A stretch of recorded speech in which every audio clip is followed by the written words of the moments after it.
talk about characters now. And I know a lot of you are in character and backstory. A lot of you have been in character and backstory. So some of this is going to be redundant, but we're going to go into why all of this matters. So I hate shirts that say things. And when I saw this, I had to buy it. And what it says is, don't be normal, just be you. Because I think that's sort of kind of my motto, because I don't know what normal is. So I was born with essentially almost no depth perception. Now, the repercussion of that is that if a ball is here, I think it's here. So when you go to play any game as a kid and you're supposed to hit a ball, I'm hitting where I see the ball. But unfortunately, the ball isn't there. When you put a ruler down and you see a straight line, I don't put the ruler straight because I see the line differently. I was also born with very bad dyslexia. So when I would write a B, I would write a D. But I thought I was writing a B. And when I wrote a P, I thought I was writing a Q. And so I was called lazy. No kids would play with me because who wants to play with a kid who can't hit a ball or can't jump a rope? Because when the rope would come, I would think the rope was somewhere else. So I was essentially broken. I was not normal. There was a lot wrong with me. And I had to make a choice. One choice was try to be normal. But here's the problem. I couldn't because I was broken. It's a mental problem. It's a physiological issue. I could try as hard as I could, but I was not going to be normal. I was going to be whatever I saw the world as. So I could curl up in a little ball and die, which is how I felt sometimes, or I could just do me. And I could never allow myself to be judged by other people's standards or compete with other people on their terms because I'd lose. So I had to compete on my terms. I had to figure out how to do things, as they say, outside of the box because I didn't see the box. So if you were to write me as a character, you would never understand what moved me or how I acted unless you knew me. And you knew I couldn't fit.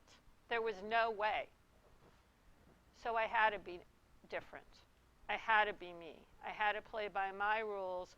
Or a lot of kids who are born the way I'm born become criminals. They become angry. They become hostile. They become angry because they're doing the world they see it. I see the ball here. You should see me park, folks. It's really funny.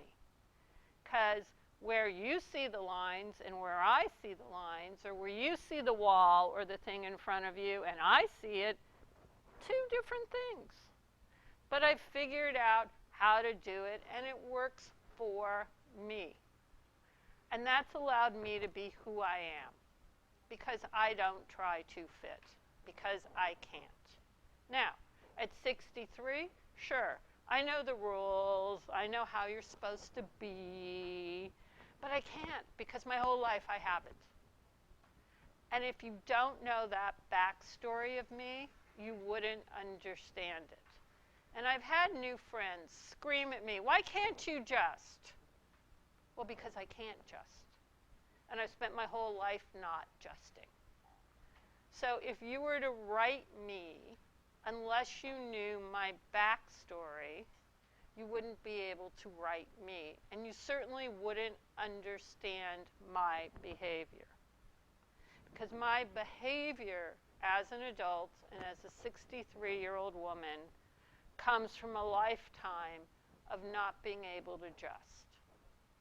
And my acceptance of some of my limits, and my telling people to accept their limits, and then find new ways or other ways to achieve what they want, or my telling people what to do in my own ways all comes from that backstory. And everything about me, if I get asked to do a job, I generally go, uh-huh, and then I figure out how to do a job. Because my whole life was figuring out how to do things. I had to figure out how to do it to at least be able to do it. But it was never necessarily the way it was supposed to be done. So I'm used to just figuring out how to do things. Okay? Everything about how I act as a character comes from those first 10 years of being pathetically broken. And that's what makes a good character in your stories, is understanding why that person is who they are. Understanding who they are as a child will make them a solid character now. And you must, it all is from there, okay? It's from the beginning. People really don't change that much from 10 or 12.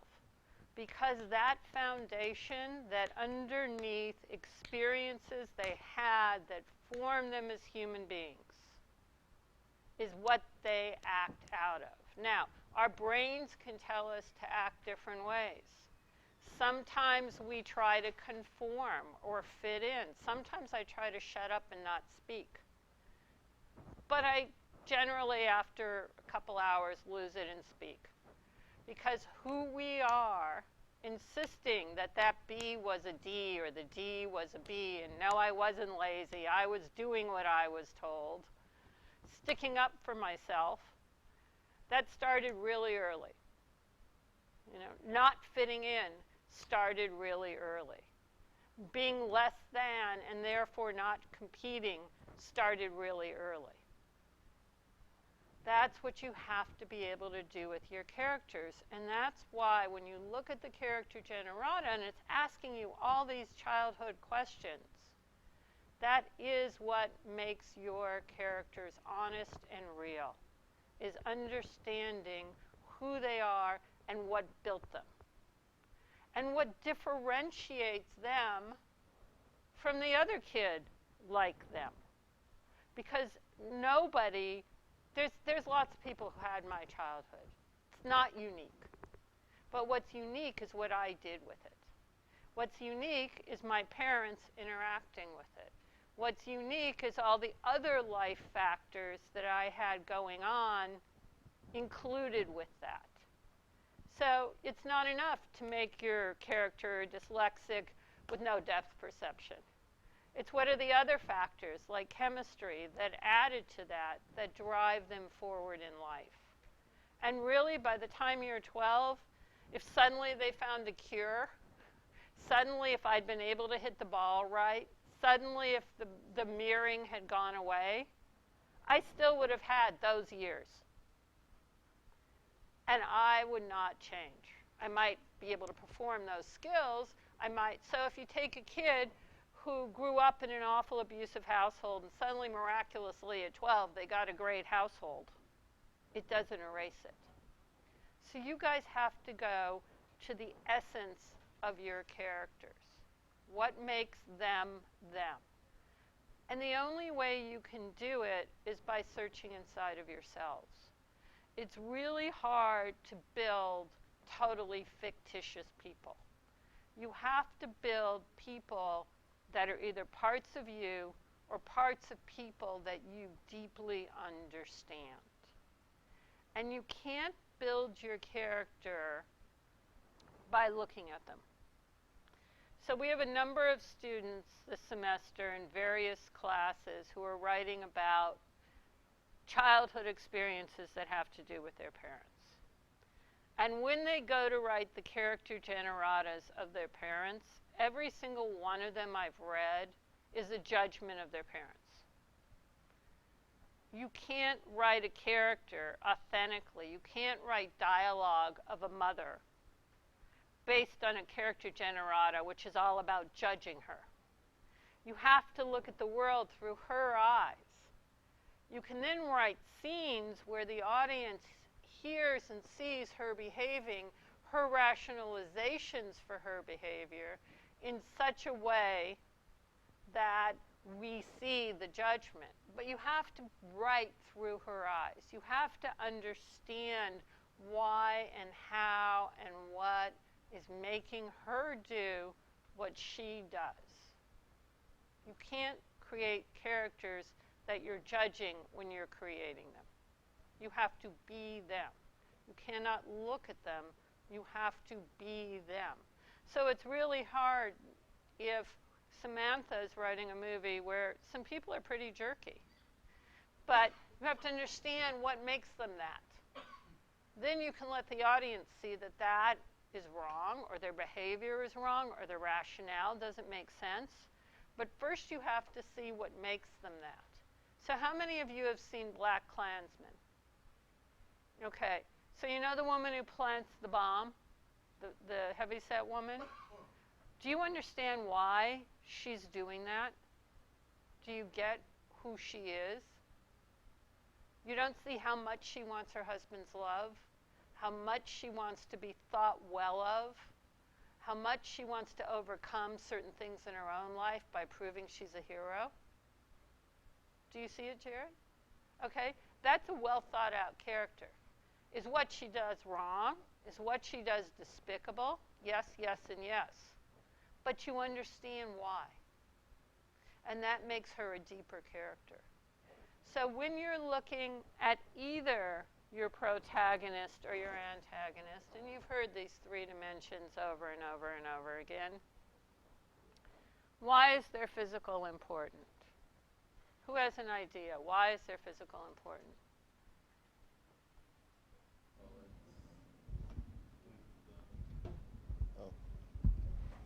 Well, it's kind of the outer shell that they're going to get judged by. Yes, you can get judged by it, right? Exactly. So if you were fat, which I was, and you couldn't play sports well, right there you're a loser on a playground. So yes, you get judged by your physical self. If you're short, people make assumptions.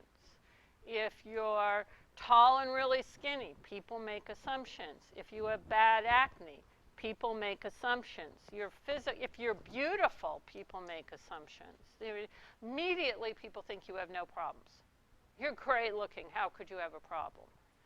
So yes, the physical self of your protagonist is really important. Also, the physical self of your antagonist is really important. People make statements by their haircuts. People make statements by putting purple in their hair. People make all kinds of statements by their physicality. Now, sometimes we can't choose our physicality, but we're judged by our physicality. And so to understand how your character looks in today's world, how many tattoos do they have? I go to yoga. I went to yoga the other day, and there was a guy, his entire chest was a gumball machine. Now, I have no idea what it says about that person that he wants to go through the rest of his life with a gumball machine on his chest. But he's certainly saying something to somebody. Margaret Cho, the comedian who I did a movie with, while we were doing a movie, tattooed a big snake all around her body. And she said, "I'm terrified of snakes. And I put this here to make myself brave." Tattoos say things about people. Piercings say things about people.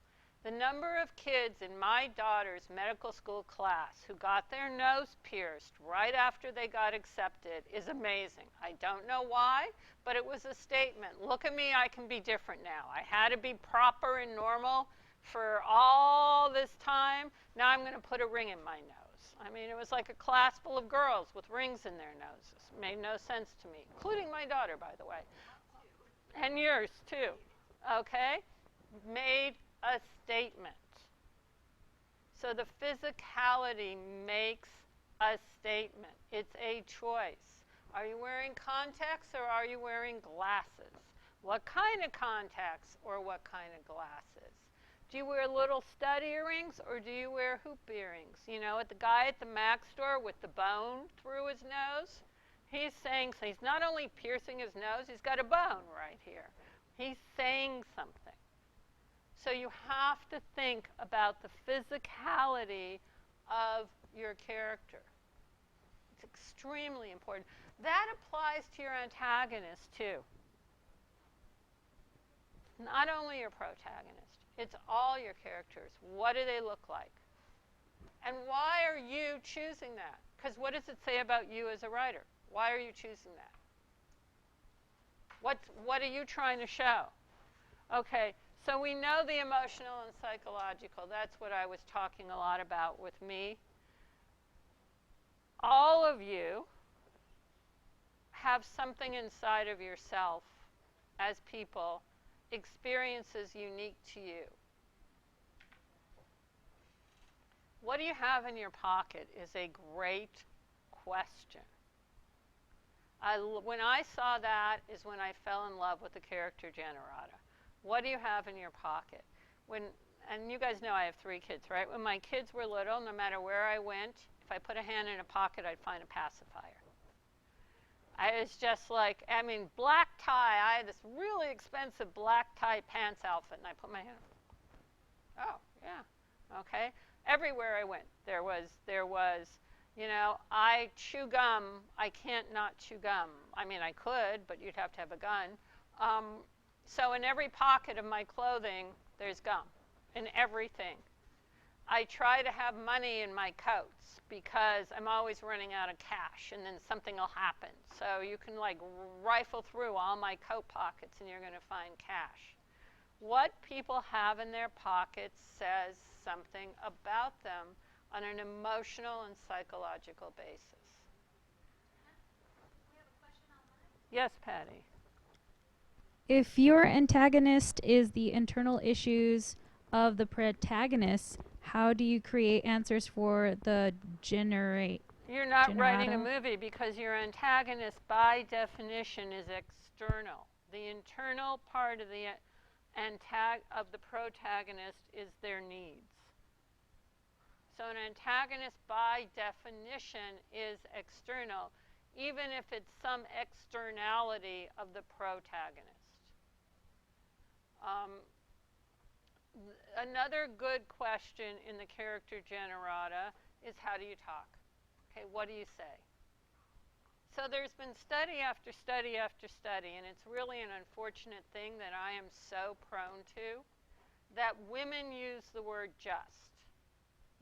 Women use the word just when they write, and women use the word just when they speak. And I find myself in emails all the time going, I just want to ask you. I just want to this. And I have to stop myself because it's apologizing for yourself. I just want to do this. If you read emails from men, you rarely see just, but women say just. What do people say in a frequent basis? It's not that they swear, but how you find so many people who doubt themselves. How are they, and how do you find that? How many people do you know, at least one, I'm sure, who's always saying, excuse me, or I'm sorry. I'm sorry, could I just ask you a question? Why are you apologizing for asking if you can ask a question? Okay, what does that say about the character? So again, when you're thinking about frequently said things or doing, those show you things about your character. And it certainly probably started again when they were kids. Who would you kill for? I'd kill for my kids, right? What does that say about the character? It doesn't say I'm a good mother or a bad mother. It says it's an immediate answer. Could you kill anybody? Yeah, no doubt. Absolutely none. How quickly can you answer that for your protagonist if you are your protagonist? Not in the socially convenient way.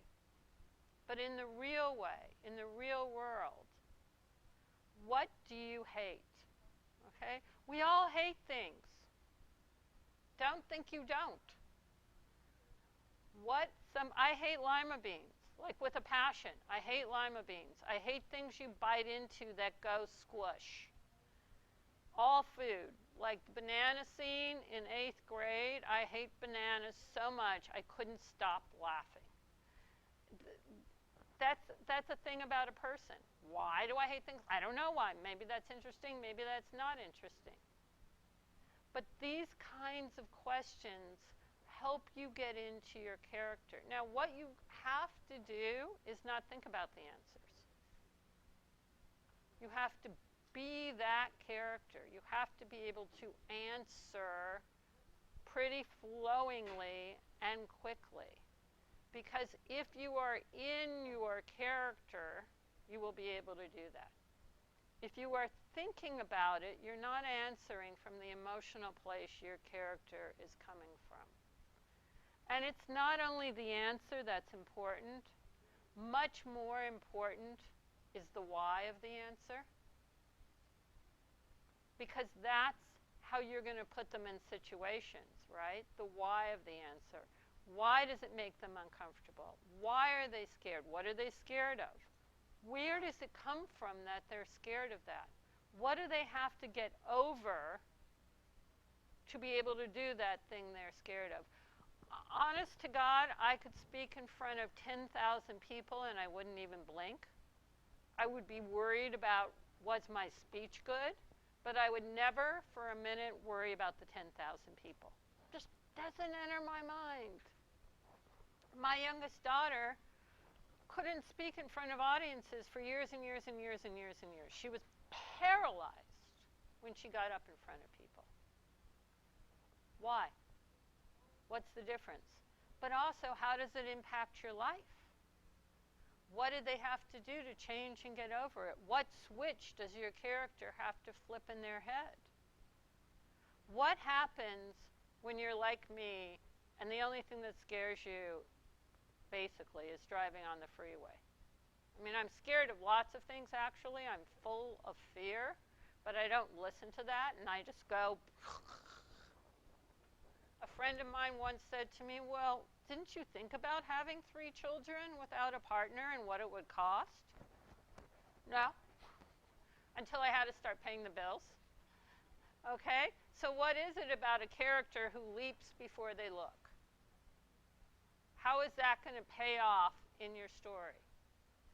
All of these things are interesting, and the character generata, if you can be inside the person instead of thinking the person, is going to make them much richer.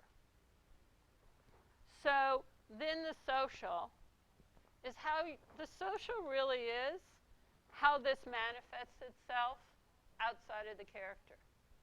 Because if you think of all the emotional and psychological things, you're going to see how they work and how it affects them in the real world. So I have a very, very, very good friend who is very successful in their job. And this person was raised in the South and is a female. And women in the South, especially of a certain age, were raised to be polite. Never say a nasty word about anybody. Always be charming. Now, it doesn't mean never think a nasty word. And it doesn't mean inside of yourself be mean and nasty. But this friend of mine had a lot of childhood emotional damage and really is terrified of new people. Now, professionally, this friend of mine can go anywhere and do anything. But you ask them to go to a party, I've seen terror in this person's eyes that is unbelievable. Naked terror of a new situation. And it came from her emotional and psychological background where she learned that socially You don't have to be yourself. You can put on this fake persona of nice and all this stuff, and especially when you're going to these big events. But when you go anywhere where you have to be you, oh my God, be me, be honest, be real? No, I can't do that. So this childhood thing impacts the social enormously. I can speak to 10,000 people easily. I really can. I've been on stages and done it. You put me at a party, and here I am, next to the food table. Like, I feel really comfortable next to the food table, watching everybody, going out and like interacting and hi, this is who I am, which I can do with 10,000 people. You guys can look on YouTube and see me like bouncing all over stages. Not at a party. I'll talk to anybody who will come up to me, but I'm going to be standing against some wall or some table, and if somebody wants to come talk to me, yeah, I'll talk, but I'm not that person. Hey, how are you? Nice to meet you. It came from my childhood. It came from who I was. So that's the other thing about your characters. They need to be flawed. None of us are one thing. Not a single one of us is one thing. And what you see with beginning writers is you're writing either good people or bad people. They're either good and they're confident and they're good looking, or they're bad. But the truth of the matter is every good person has tons of bad things about them. Tons. And every bad person except for, I can't say this on the live stream, except for some of our elected officials, has good things about them as human beings. You know, people you may not like are grandparents, and their grandchildren adore them. Because they're that, so you can't write characters who are one thing, because they are boring. Your antagonist probably should have some good things about them. Your protagonist should have some bad things about them. And when you're creating these characters, you have to look at what makes those things. Leaping without looking is stupid. I have lived my entire life that way. I can tell you it's stupid, but I do it. And most of the time it works out, and some of the time it doesn't. And you've got to look at those things and think about the character. Do I pull other people along with me in this leap? Do I lie? I'm not saying I do, by the way. Do I lie about the homework I've done to make certain decisions, and people who trust me go with me because I've snowed them into this proposition, and am I wrecking other people's lives because of it? That's a character. We've seen that character in movies. So you have to look at all the dimensions of your character, all 3 dimensions. So be careful that you're writing characters with flaws. Be careful meaning you should. That nobody's all good, nobody's all bad. Surprise your readers with things about your characters.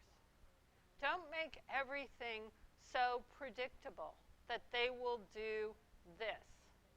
It's more interesting that you thought they would do this, and they do that, as long as your audience can look back and say, oh yeah, I see why. If they do that unpredictable thing and it's because you decided to just drop it in the script, that doesn't work. You have to be able to build the backstory so you go, oh, I get it. That's what makes sense. Yes, I get it. So you have to be able to seed your movie all the way through. It's like leaving breadcrumbs.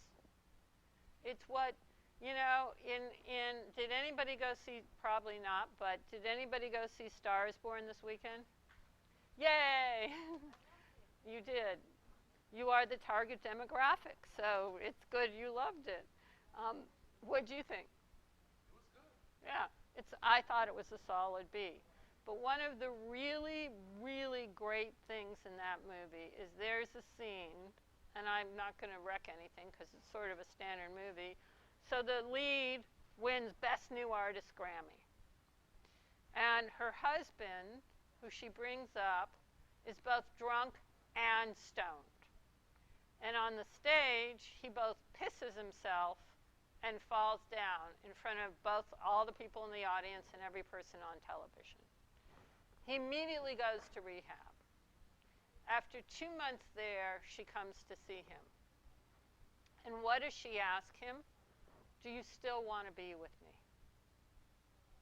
She's not yelling at him. She's not unhappy, even though what he did to her. Do you still want to be with me? And he says, well, of course I do. Why are you asking me that? And she says, well, you know, when we got together, you were always drunk. And I don't know, looking at me now, do you still want me? That's such great storytelling of a character. Because it shows, no matter how successful this girl is, she's still inside this girl who everybody told had a big nose and she couldn't make it. That's really, really great insight into a character. So I'm not saying the movie is the best script ever written at all, but there are moments in this script where you go, wow, really, that's terrific character building. So you want to be looking for those moments. So all of this applies to your antagonist and your protagonist.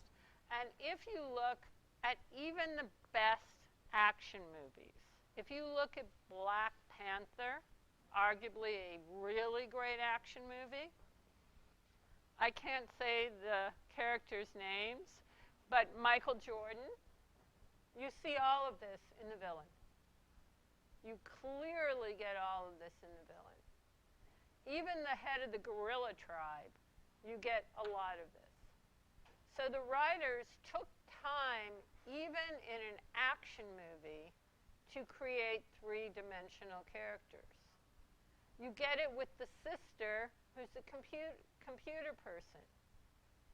So one of the reasons that movie did so well, not the only reason certainly, and we know lots of reasons that movie did so well, is because the filmmaker took the time to not write stereotypes in any character in the movie. And even though you probably wanted Michael Jordan to lose, you cared about Michael Jordan. You cared about that character. You understood the childhood pain. So that's good writing. And that's where so many of you spend so much time working on plot. But it's the people who go through your plot that are the really important thing. And that they're real people. You can't make people up. And therefore, what you need to do is research. Now, why would you need to research people you know? Because you don't know everything in life. People who write firemen, people who write policemen. Any of you firemen or policemen? Do you know the routine? Do you know what they do when they get up in the morning? Do you know how they choose who's going to cook? Do you know what an investigation process is? What do you know about what you're writing? Just because, and I'm not picking on you, Jalen, just because you're a Native American doesn't mean you know the rules of the tribal council. You know, research is essential. Now, one of the ways we research in today's world, and I'm as guilty as anybody else, is Wikipedia. Wikipedia is not an authority.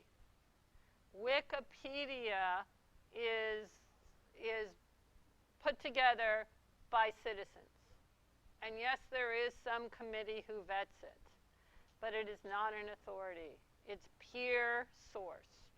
Now, one of the really good things you can get from Wikipedia is in any article you're researching, they do cites at the end of the article. Now, those sites, those are expert publications. And clicking through to them will take you to lots of places that actually do know what they're talking about, and then clicking past them to places they're citing. But you cannot base your research on Wikipedia, although it is a very good beginning.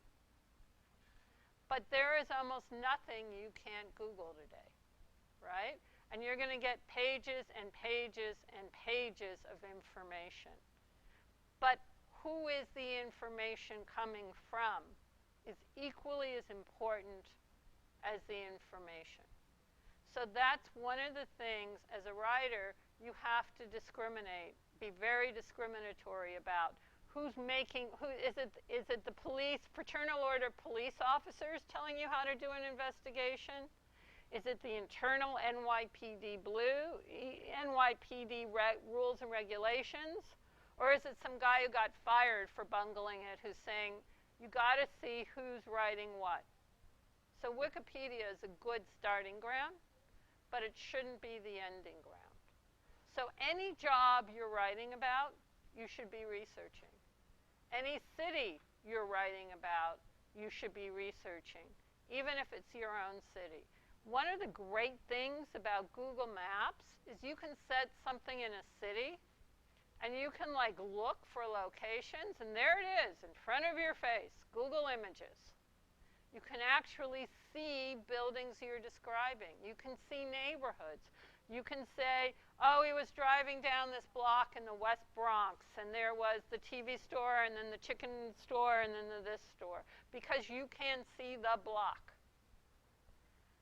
The internet is an amazing tool for information. If the mother and son are traveling, you should be Googling 9 million maps. You should be seeing all the hotels that are along the stop. You should be seeing the prices of the rooms in the hotels. These are the things that make things feel real. Another really good place to go is there's a site which is both free and paid called Questia, which I use a lot of. Questia has newspapers, magazines, student research papers, and books, and hundreds of thousands of them. And you can find almost anything you want to research, and a lot of the books, they publish the whole book. So it's a little bit wonky, and it's great for newspaper stuff. Now, every newspaper has online research archives. It's another thing you can look at. What's happening in small town America? What are the issues they're discussing? What are they interested in? Don't make it up. Somebody in this class is writing something set on a hog farm. You better be doing a whole lot of research about what's hitting hog farmers today, because there's a lot hitting hog farmers today. Okay, sometimes you want to see things. There is nothing you can't learn how to do on YouTube. Nothing. Some of the stuff people put up there is scary.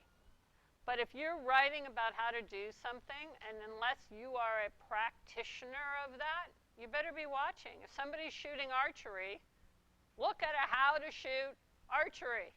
Just once, at least. Because you want to know how to do what you're writing about. You don't want to make it up. You want to know.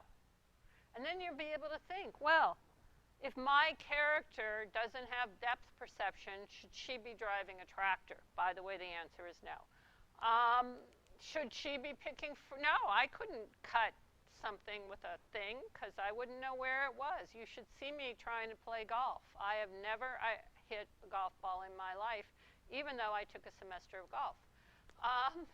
There are things that have to do with the physical that are going to end up being a part of what people do for a living. There are things that are going to have to do with the emotional and psychological that are going to have to do with what people do for a living. So all of that comes together.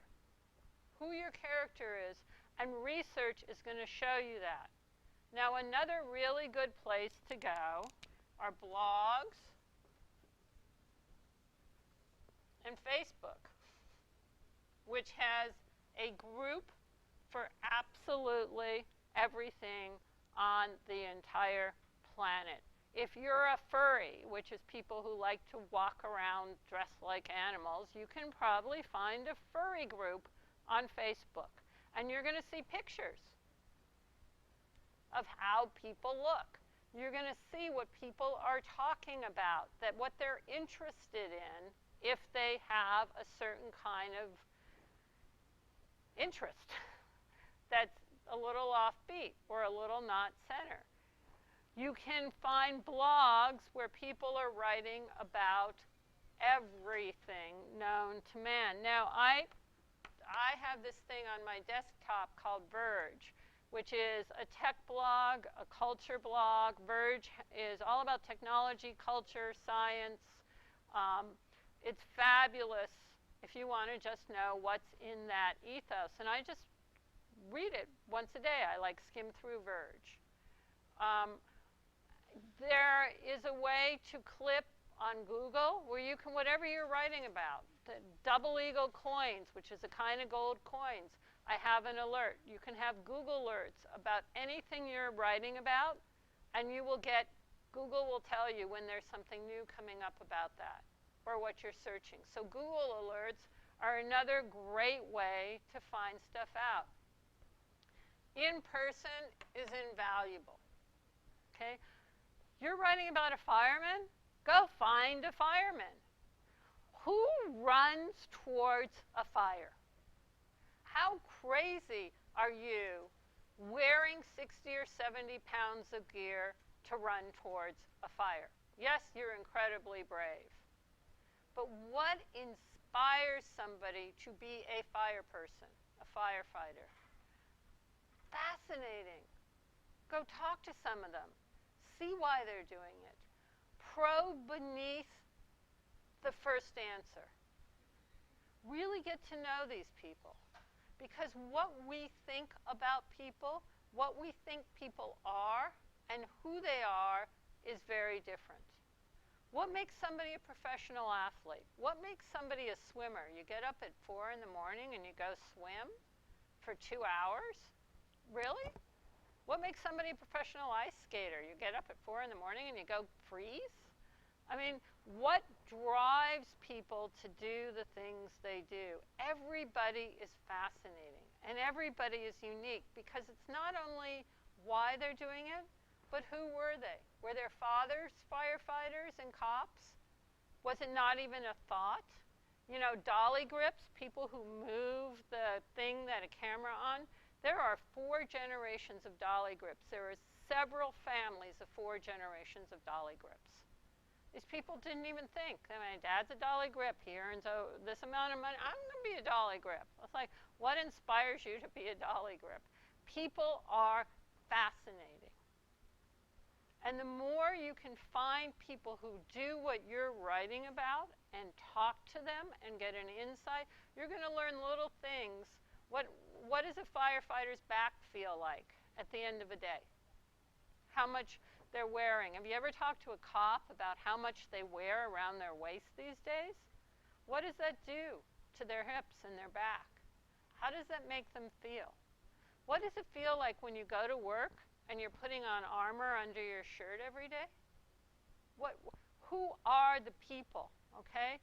So in-person interviews of the people that you're going to be writing on will give you a wealth of information. And if you're open to listening and they think you're interested, they'll tell you anything. I mean, it is amazing what people will tell you. And the more they tell you, the more you can use. It's the little things that make a movie really, really good. It's not the big things. It's the little things that make a movie really good. And you know what? People love to talk about themselves. So anytime you can say, hey, I'm writing a movie about them, would you? And then you go and you listen and you go, really? You did?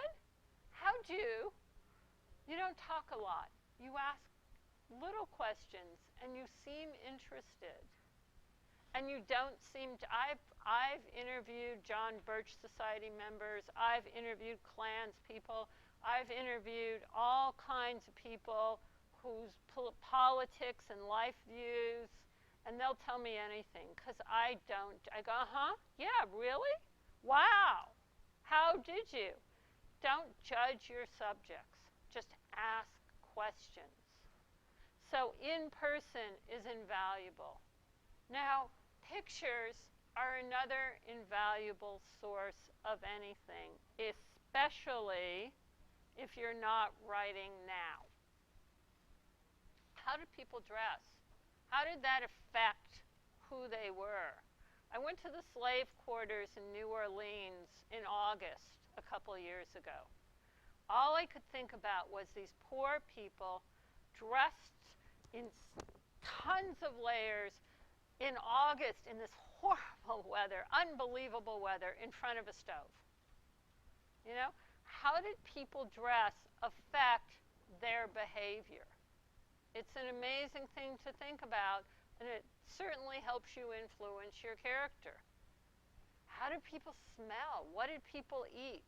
If you get newspapers, you're going to know all this because they're pictures. I mean, you can also Google images and stuff. But looking at people, looking at what their lives were like, gives you an enormous amount to write about. And again, you're not just making it up. You're seeing it.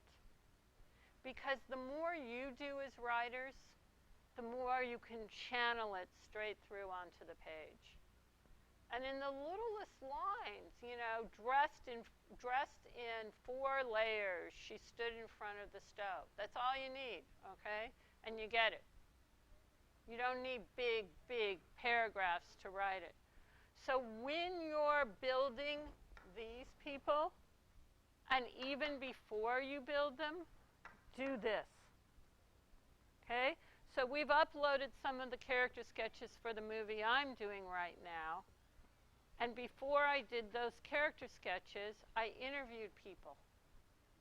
And then when I was doing those character sketches, I was able to channel some of those things that I'd heard from people about who they were and what they did and what made them be the people my characters are. What drove them there as people.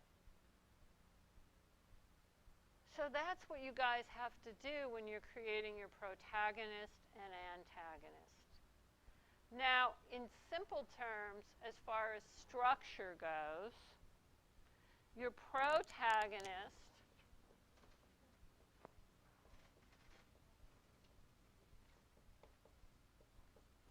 and this is where a lot of you, and I'm reading all the 1B stuff as well as the 1A stuff, are not getting it. At the end of the first act, must decide to go after their goal.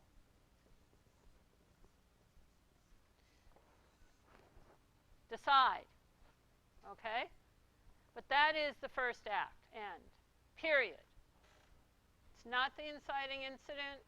It's nothing other than deciding to go after their goal. So first of all, you have to know what their goal is, because how can you decide to go after it if you don't know what it is? And their goal must be concrete. Getting rich is not a goal. Getting the job at X company where I will get rich is a goal. Getting respect is not a goal. Getting helicopters to land properly is a goal. So what is the concrete goal they have decided to go after? That's the end of your first act. Now, deciding can be deciding to not decide. My youngest daughter can't decide anything. Even after she's decided, she can't decide it. She undecides it and decides it again. One of the ways she decides things is by not deciding and screwing herself over and letting fate or timing or something else decide for her. But she makes a conscious decision to put off that decision. You all know people who do that. So deciding can be deciding to not decide, but that is a conscious act. They must take a conscious position. And it does not have to be the positive. It can be, I am not going to go here. I am not going to deal drugs. It can be an I'm not as well as an I am. But it must be a forceful decision. That is the end of the first act.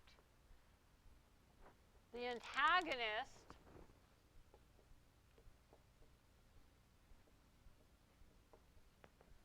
who has their own goal must appear in some way in the first act because they're going to be in the way of this. The antagonist is the largest obstacle externally to your protagonist achieving their goal. So they've got to appear in the first act. And your protagonist needs, which is internal,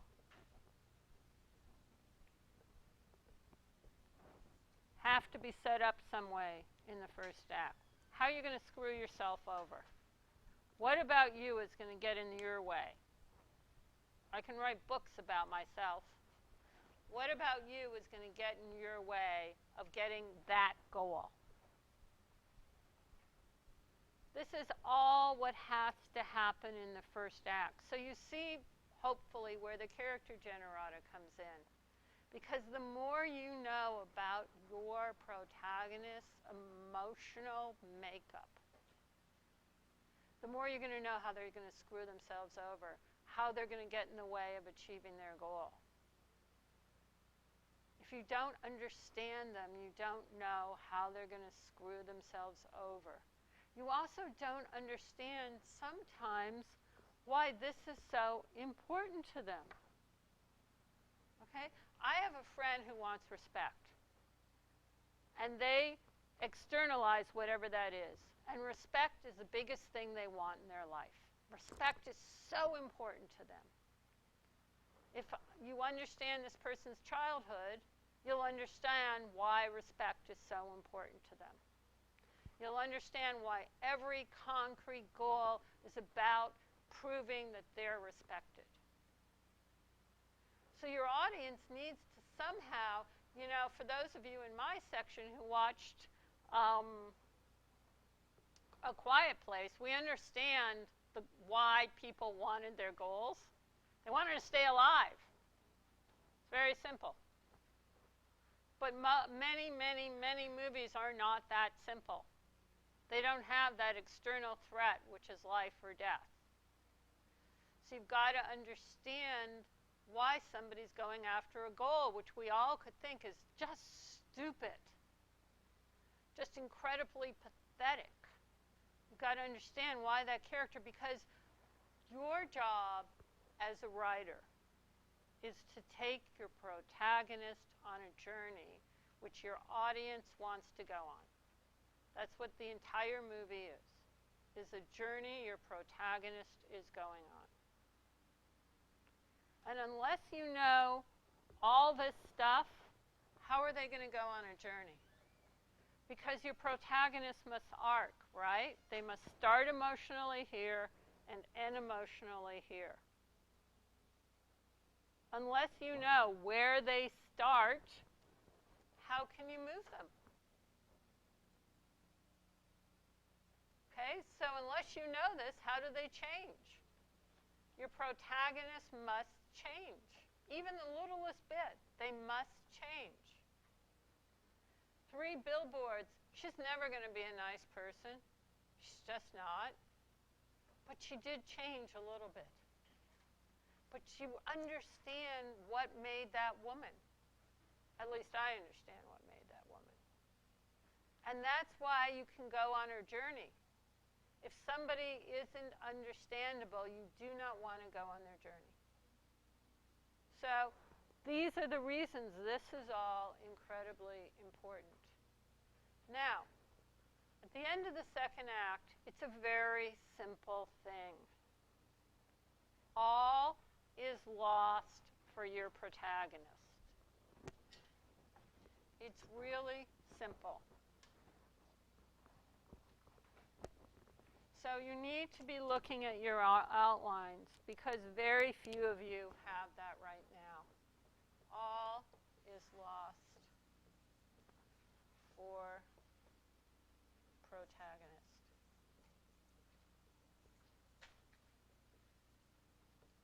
Every word here is important. All, everything, internal, external. They're not going to get their goals. They're not going to overcome their flaws. It just looks like everything is lost. But it's extremely important that it's for the protagonist, not for the lead supporting character, not for the antagonist. The end of the second act is all is lost for the protagonist. No hope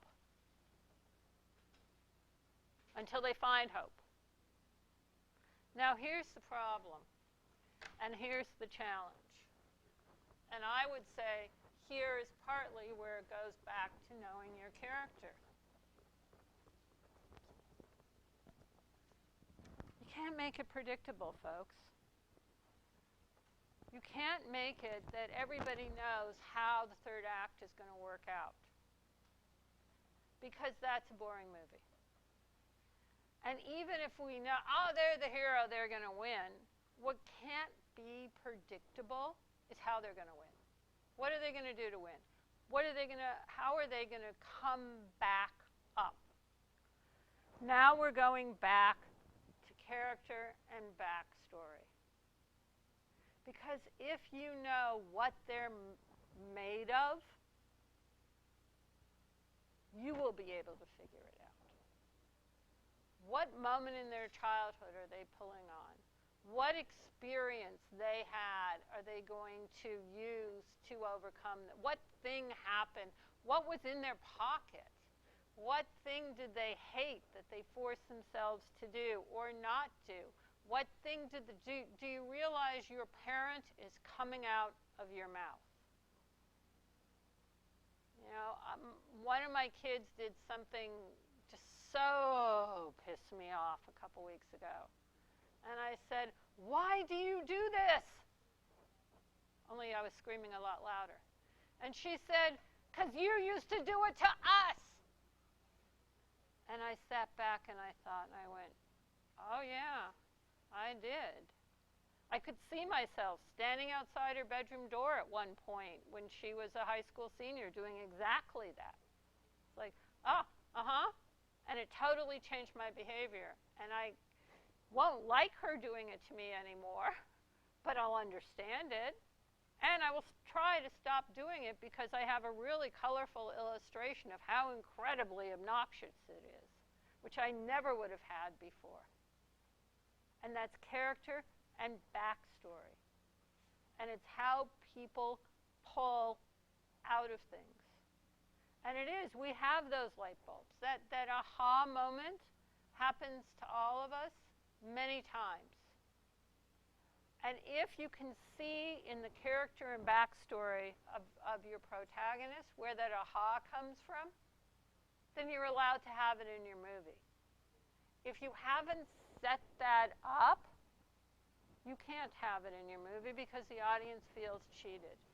A third act reveal, they feel totally cheated unless you've seeded it throughout the movie. You don't have to make a big issue of it, but you have to have seeded it so we can understand it, so it makes sense to us.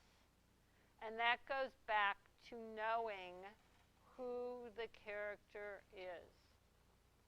So all this stuff that we keep talking to you, do character generatas, do character sketches, blah, blah, blah, blah, blah. it feels like incredibly hard work, and it is.